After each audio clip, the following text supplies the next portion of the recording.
kézműves vásáron, most pedig a régiségvásárba, és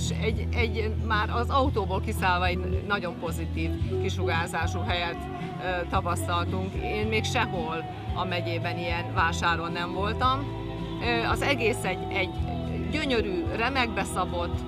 a két kapuval, a két végén, és a kocsiból még ki sem szálltunk az előző vásárban, akkor éreztük, és forgattuk a fejünket, hogy Istenem, hát ez gyönyörű, hát hova kerültünk, kaptunk helyet, és szakadt az eső, és annak ellenére nagyon-nagyon jól éreztük magunkat, el se akartunk menni.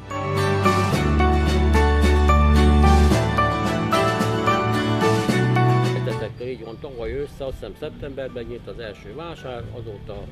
rendszeresen itt vagyok, pláne Szerencsi lakos vagyok, és ez a közeg, a piaci hangulat egyébként is vonzó, csábító, sok árus van, és ennél fogva én is itt kötelességemnek érzem, hogy itt lehetek, valamint hát a szervezők, a rendezők nagyon nagyszerű munkát végeznek, ez a sátos megoldás, ez szinte egyedül az országban, ráadásul még ha egy kicsit zimankós az idő, teával szolgálnak, kávéval, hogy messze menően meg vagyok elégedve.